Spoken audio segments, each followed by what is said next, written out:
We are here at Little Kenko with Brian Forrester, just north of Cusco, Peru. Huge megalithic site. Now, Brian, one of my favorite things that I say is pre-Inca. Pre-Inca, right? Pre-Inca. And it's such an important point for all of this, not only with what is going on, with the moving of the stones and the geography and the history, but to set the tone for everybody else to understand what we're actually talking about in the timeline, right? Right.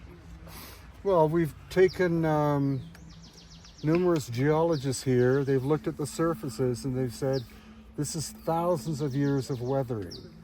The Inca date back to about 1100 AD, so this is pre-Inca, as Jimmy just said.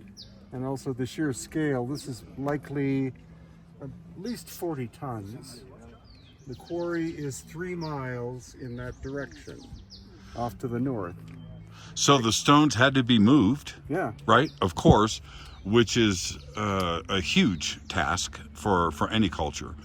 But then they have to be shaped. And when you look at a stone this size, the technique and how it was done obviously lost to history, and it's one of the great questions that we have today. But it must have been easy for them to shape these stones, right? It shouldn't have been something difficult because there's so many of them to get it done. No, exactly. I remember that's David Hatcher Childress's line, is it must have been easy for them. Right. But clearly they have the capability of doing it.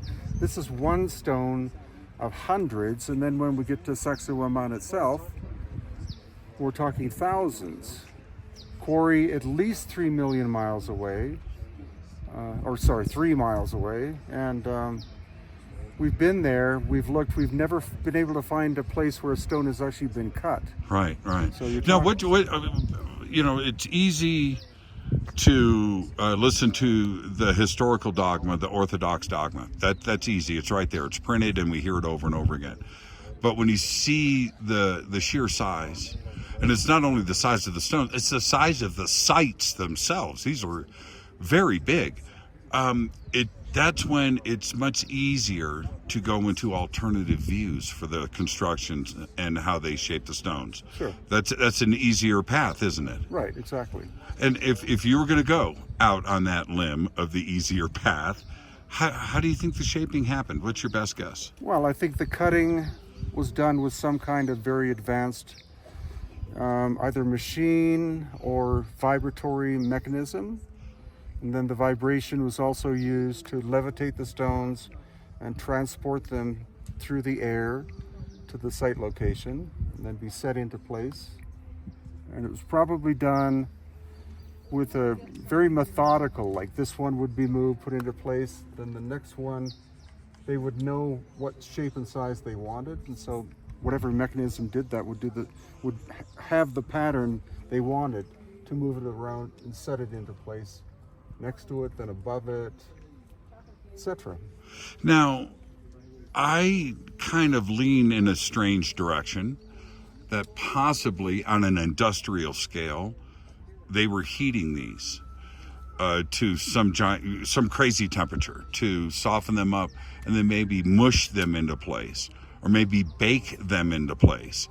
And I know that sounds a little extreme and a little out there, but everything should be on the table. But if they were heating them, then they must have had huge fires or something to cover acreage, because these are very large sites. Well, I think the heat came from not a fire, but a controlled source. Chemical process, maybe? No. Heat, making the stone like marshmallow material. Sure. And then once it's set into place, bam, in far less than a second, it would re-solidify. What do you, really quick, when we talk about these, it hasn't been handed down in the oral tradition. It's been left to us to figure out. It is a huge mystery, isn't it? There isn't anything written.